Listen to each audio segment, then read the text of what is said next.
जय गुरु जी, शुकराना गुरु जी। गुरु प्यारी संगत को मेरा जय गुरु जी।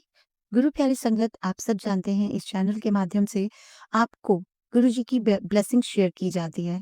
वो सत्संग शेयर किए जाते हैं जो संगत जी के साथ गुरु जी ने उनकी प्रार्थनाओं, गुरु मंत्र करने से जवाब दिया है। उनकी लाइफ में जितनी भी बुरा वक़्त चल रहा था, उसमें गुरु जी ने उनको किस तरह से सँभाला है। तो ये सत्संग आप तक पहुँचाने का माध्यम है कि हमारी ज़िंदगी में भी अगर कुछ इस तरह की परेशानियाँ हैं, तो सत्संग सुनने के बाद गुरुजी हमें अपने सवालों के जवाब किस तरह से देते हैं।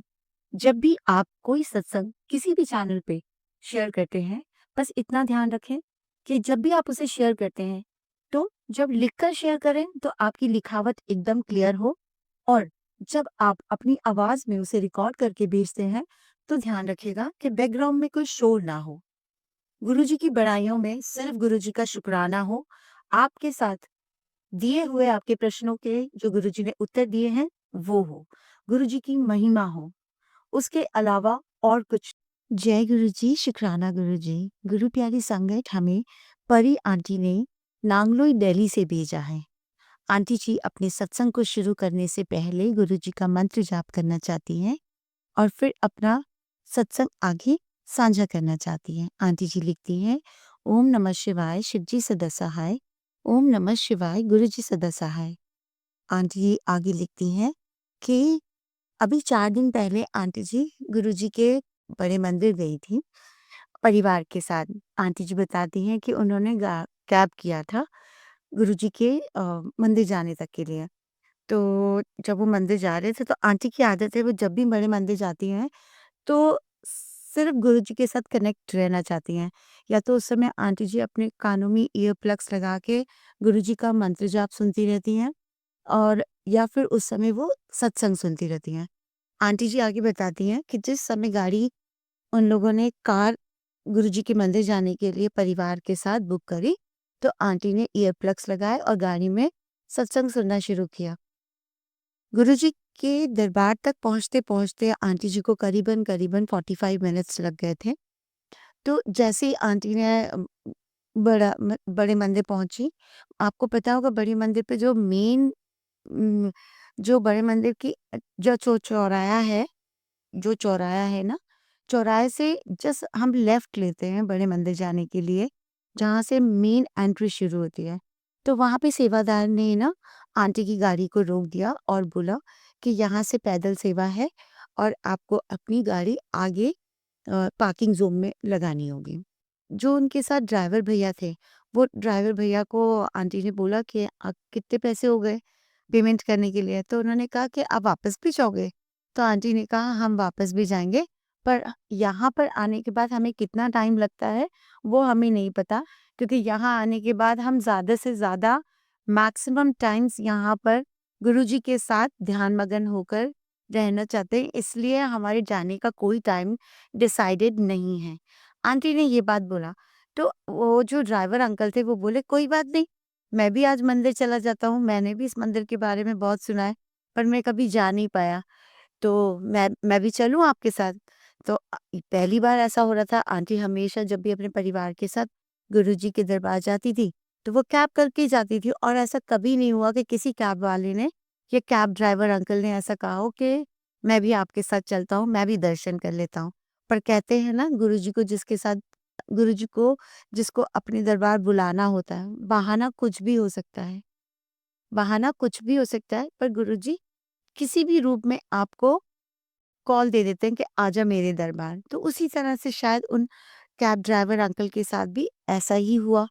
पूरे रास्ते उन्होंने श्री कृष्ण के भजन बजाते हुए जा रहे थे और किसी से कोई बात नहीं करी। बस जहाँ पार्किंग ज़ोन में उनको गाड़ी रोकने के लिए कहा गया, वहाँ उन्होंने तुरंत बोला। नहीं तो कैब ड्राइवर्स के पास कॉल्स आती रहती है नेक्स्ट पैसेंजर की। उनके पास पैसेंजर्स की कॉल भी आ रही थी, पर उन्होंने न नया पैसेंजर बुक करने की जगह सीधा ही बोला, "अगर किसी को परेशानी नहीं हो तो मैं भी चलता हूँ।" तो आंटी ने तुरंत बोला, "जाइए, जाइए, बिल्कुल जाइए, मत्था टेकिए, ऐसा दरबार आपको कहीं नहीं मिलेगा।" आंटी जी आगे लिखती हैं कि उनको अंदर ही अंदर इतनी खुशी हो रही थी कि गुरुजी कहते थे ना कि संगत बढ़ाओ और संगत लाओ, मैं उन्हें ब्लेस करूँगा नई संगत को, पता नहीं किसके कष्ट कहाँ से कट रहे हैं, किसके ज़रिए गुरुजी के दरबार में संगत आ रही है, उसके भी कष्ट कटेंगे। आंटी मन ही मन बड़ी खुश थी, पर आंटी बस ब गुरुजी से बार-बार मन-मन कह रही थी, "गुरुजी, अगर किसी ने आपके दर आने के लिए बिना सोचे, बिना समझे ये कहा है कि मैं भी चलूँ, मैंने इस मंदिर के बारे में बहुत कुछ सुना है, पर मैं आज तक गया नहीं।" तो वो भैया इतनी खुश-खुश, वो अंकल जो थे ड्राइवर अंकल, वो इतनी खुश-खुश गुरुजी के दरबार के लिए गाड़ी को उन्होंने अपनी कार को पार्क किया और जो आंटी हैं, उनके हस्बैंड के साथ वो गुरुजी के दरबार के लिए निकले। आंटी ने अंकल को कह दिया था, अपने हस्बैंड अंकल को कह दिया था कि मैं बच्चों के साथ आगे जा रही हूँ, आप भैया को लेकर आ जाना। फिर रास्ते में वो भैया ना पूछने लगे कि यहाँ मंदिर में क्या होता है? मतलब प्रोटोकॉल पूछने लगे, इस प्रोटोकॉल क्या मतलब, इस मंदिर के अंदर जाने से क्या करना होता है? तो आंटी ने फिर उन्हें समझाया कि भैया ये एकमात्र ऐसा मंदिर है जहाँ पर सिर्फ़ और सिर्फ़ मत्था टेका जाता है। आप अपने आप को ना जब भी यहाँ पे चाय प्रसाद मिलेगा, आपको जल प्रसाद मिलेगा, लंगर प्रसाद मिलेगा, हमारे जो गुरुजी हैं वो शिव जी का रूप है। इस जन्म में जब आए थे तो वो शिव रूप में नहीं आए थे, वो गुरुजी के रूप में आए थे सबकी परेशानियाँ हरने के लिए। अब आंटी ने मैं सत्संग में जितना सुन रखा था, गुरु संगत के साथ जितना कनेक्ट होकर समझ पा रही थी, आंटी ने उतना ही अंकल को बताया, ड्राइवर अंकल को, कि भैया जब भी आपको आप हमारे साथ-साथ मत रहिएगा, अगर आप अलग भी हो जाते हैं हमारा कॉन्टैक्ट नंबर ले लीजिए, पर जब आपको लंगर प्रसाद करने का मौका मिलेगा, तो आप 3 लोगों के साथ अलग से लंगर कीजिएगा। वहाँ पे ब्रह्मा, विष्णु, महेश, जो वो 3 लोग होंगे आपके अलावा, वहाँ ब्रह्मा, विष्णु और महेश आते हैं लंगर करने के लिए, और उस समय सिर्फ़ आप शिव जी से कनेक्ट कीजिएगा, हर निवाले को खाते हुए, जल प्रसाद पीते हुए और चाय प्रसाद पीते हुए। बस आपकी जो भी परेशानी, तकलीफ़ है, या आप ये इस बात का भी धन्यवाद कर सकते हैं कि मैं कभी आपके दरवाज़े पर नहीं आया। आज आपने अगर मुझे बुलाया है, तो आप मुझे ब्लेस कीजिएगा, मेरे परिवार को ब्लेस कीजिएगा। कहते हैं ना कि गुरुजी के पास ले जाने के लिए बस आपको एक ही बार मौका मिलता है किसी को। गुरुजी कहते हैं ना, एक ही बार वो मौका मिलता है, उसके बाद उस इंसान को का मेरे साथ कैसा कनेक्शन जुड़ना है, वो मैं जानता हूँ, और आगे जो नई संगत आ रही है वो जानता है। आपका आपको जो गुरुजी ने एक सेवा दी है छोटी-सी, कि पहली बार कोई आपके साथ आ रहा है, यहाँ के क्या नियम हैं, वो सारी आपको बतानी होती है। आंटी ने वो सब बताया और अपने बच्चों के साथ उन्होंने जोड़ा घर में गए, जोड़ा घर में अपने जोड़े रखवाए। वो अंकल थोड़ी देर में गायब। आंटी बताती, पीछे मुड़ के उन्होंने देखा तो वो अंकल थोड़ी देर में गायब। मतलब गायब इन द सेंस कि वो जहाँ-जहाँ संगत जा रही थी, वैसे-वैसे वो जा रहे थे। आंटी को जितना काम गुरुजी ने बोला था, जितनी सेवा आंटी जी को बोली गई थी, आंटी ने वो सारी सेवा उन अंकल जी को, ड्राइवर अंकल जी को बता दिया। आंटी जी अपने सत्संग में ये भी बताना चाहती हैं कि उनके जो हस्बैंड हैं, हस्बैंड अंकल हैं, वो गुरुजी से कनेक्ट तो हैं, पर वो इतने कनेक्टेड नहीं है कि वो सत्संग सुने, या फिर कभी भी बैठ के, आंटी जी हमेशा कहती हैं कि देखो कई बार तुम्हारा काम रुकता है, तो आप गुरुजी के पास बैठ के मन से जाप किया करो। आंटी जी के घर में, आंटी जी बताती हैं, हर समय मशीन लगी हुई है आंटी जी के घर में मंत्र जाप की। हर समय मंत्र जाप चलता रहता है। वो सुबह 3 साढ़े 3 बजे ऑन हो जाता है मंत्र जाप, और जब रात में सोने जाते हैं तब वो मंत्र जाप बंद होता है। उसके बीच में काफ़ी सारे शब्द आंटी जब भी फुर्सत में होते हैं शब्द सुनते हैं और गुरुजी के सत्संग सुनते हैं। वो इस तरह से जुड़ी हुई हैं गुरुजी के साथ। उनको हर वेले ऐसा लगता है कि गुरुजी मेरे अंग-संग हैं, मेरे बच्चों के अंग-संग हैं। फिर क्या हुआ, आंटी ने जब पलट के देखा तो वो ड्राइवर अंकल नहीं थे। उसके बाद जैसे सबको पता है कि हम बड़े मंदिर जाते हैं, चेकिंग होती है, उसके बाद हम अंदर जाते हैं, अंदर जाने के बाद हम मत्था टेकते हैं, हमें बिठाया जाता है। वो सारा सब कुछ गुरुजी के साथ आंटी ने कनेक्ट किया अपने, और लंगर प्रसाद किया, और आंटी जैसे ही बाहर आए, तो बाहर आके देखा कि वो अंकल, ड्राइवर अंकल आंटी का बाहर ही वेट कर रहे हैं। आंटी को बहुत अच्छा लगा। जैसे ही आंटी, अंकल और बच्चे वो ड्राइवर अंकल से मिले, तो ड्राइवर अंकल बोले, "ये तो बहुत अच्छा मंदिर है, मुझे बहुत अच्छा लगा। ये कब-कब खुलता है?" फिर वो उन्होंने मंदिर का जो भी डेली रूटीन है, जब भी वो खुलता है, टाइमिंग्स वगैरह पूछने लगे आंटी से। आंटी ने हर चीज़ उनको बहुत अच्छे से बता दी। अब आंटी कहती हैं जब वो गाड़ी में बैठकर वापस आने लगे, मतलब छोड़ने के लिए ड्राइवर अंकल वापस उनको घर ले जाने लगे, तो उन्होंने बोला मेरे को सीएनजी पंप में ना सीएनजी भरवानी है, क्योंकि सीएनजी थी नहीं गाड़ी में। जैसे-तैसे मैं आपके साथ यहाँ तक तो पहुँच गया, पर पता नहीं क्या मेरे मन में आई कि मैंने बोला कि मैं भी आपके साथ चलता हूँ। तो मैं बस सीएनजी नहीं भरवा पाया। तो आंटी और अंकल ने बोला कोई बात नहीं, आप सीएनजी भरवा लीजिए। तो जब सीएनजी भरवाने के लिए सीएनजी पंप पर गाड़ी रुकी, तभी उनकी बिटिया का कॉल आया, तो उन्होंने स्पीकर पे उठा लिया। तो बिटिया ने बोला पापा रोटी लेते हुए आना, तो उन्होंने बोला जो ड्राइवर अंकल थे कि बेटा मैं तो नहीं खाऊँगा, क्योंकि मैंने तो आज वो ना एक बहुत अच्छे मंदिर गया था, वहाँ से लंगर खाकर आ रहा हूँ, तो मैं तो नहीं खाऊँगा और तुम्हारे लिए ले आऊँगा। तो वो सब आंटी सुन रहे थे, क्योंकि ज़्यादा दूरी पे तो खड़े नहीं थे। पर जब कहते हैं ना कि गुरुजी नई संगत को कनेक्ट करते हैं, तो हर किसी को खुशी होती है कि चलो गुरुजी ने हमें एक सेवा दी है, इस सेवा के ज़रिए किसने क्या महसूस किया, हर कोई जानना चाहता है। पर आंटी के मन में ये भी भाव था कि गुरुजी इन्होंने जो भी फ़ील किया हो आप यहाँ आपके दरबार आके, जो पहली बार मैंने फ़ील किया था, बहुत सुकून फ़ील किया था। कम से कम उसका 1 से 2% तो इन्होंने भी फ़ील किया हो। अगर ये आपके मंदिर पे आए हैं, आपके दर पे मत्था टेका है, तो आगे इनका जो भी यात्रा है आपके साथ, वो सुखमयी बनाना, विश्वास के साथ बनाना, जिससे इनका भी भला हो। आप इनके भी कष्ट काटो, जो भी इनकी ज़िंदगी में। और वो गाड़ी जो अंकल की थी ना, वो एकदम न्यू ब्रांड गाड़ी थी। वैगनआर थी, शायद मारुति की वैगनआर थी।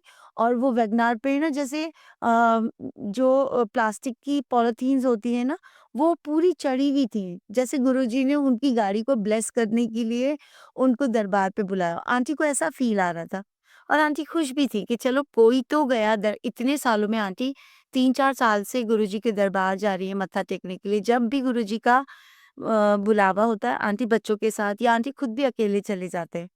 तो जो ड्राइवर अंकल थे, उन्होंने ये बोला कि बेटा मैं तो नहीं खाऊँगा, मैं हाँ तुम लोगों के लिए रोटी ले आऊँगा। फिर उन्होंने टाइमिंग वगैरह आंटी से पूछा, आंटी ने सब कुछ बता दिया और उन्होंने आंटी को उनकी डेस्टिनेशन पे छोड़ दिया, पूरे परिवार को। और वो जब उन आंटी गाड़ी से बाहर निकलने लगे, परिवार उनका गाड़ी से बाहर निकलने लगा, तो आंटी जी बताते हैं कि उन ड्राइवर अंकल ने ये कहा बहुत अच्छा लगा मंदिर जाके आप लोगों से भी मिलकर, और है ना जय गुरु जी। तो आंटी आंटी को इतना अच्छा लगा कि आज तक आंटी सबको बोलती थी कि भैया थैंक यू सो मच, आपने हमें इतने अच्छे से यात्रा करवाई। चाहे जाते हुए हो, चाहे घर आते हुए हो, आंटी हमेशा थैंक यू बोलती थी और जय गुरु जी करके उतर जाती थी। चाहे सामने वाला आंटी जी को जय गुरु जी का रिप्लाई करे ना करे, पर आंटी हमेशा जय गुरु जी करती थी। उस दिन आंटी जी को उस जय गुरु जी का रिप्लाई गुरुजी ने इस तरह से कराया कि आंटी को बोलना नहीं पड़ा जय गुरुजी। उन ड्राइवर अंकल ने आंटी को बोला और परिवार को बोला जय गुरुजी, अब कभी मुलाकात हुई तो ज़रूर मिलेंगे, जय गुरुजी। और मैं अपने परिवार के साथ जब भी कोशिश रही मैं जाऊँगा ज़रूर। आंटी अपने सत्संग में बस इतना ही बताना चाहती हैं कि हमें कोशिश कुछ नहीं करनी चाहिए किसी को भी जोड़ने की। जिस दिन परमात्मा को आपके ज़रिए अपने मंदिर बुलाना होगा किसी को, वो किसी भी रूप में आपसे उनको जोड़कर अपने दर पे बुला लेंगे। फिर उन आपको वो किस तरह से ब्लेस करते हैं गुरुजी, वो गुरुजी जाने। और जिस संगत को आप अपने साथ लेकर जा रहे हैं, ये गुरुजी ने बुलाया, क्योंकि हमारी औकात नहीं है इस तरह से किसी को भी गुरुजी से जोड़ने की। हमारी औकात तो गुरुजी से खुद जुड़ने की नहीं थी। गुरुजी ने जब चाहा तभी तो हमें जोड़ा, हमारा हाथ पकड़ा।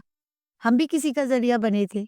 तो बस आंटी गुरुजी का अनंतम अनंतम कोटि-कोटि शुक्राना करती हैं, बारंबार शुक्राना करती हैं कि गुरुजी आपने किसी भी रूप में चाहे ब्लेस किया हो, मैं इस ब्लेसिंग से आज तक आपने बहुत ब्लेसिंग्स मुझे दी हैं, पर मैं इस ब्लेसिंग से बेहद खुश हूँ।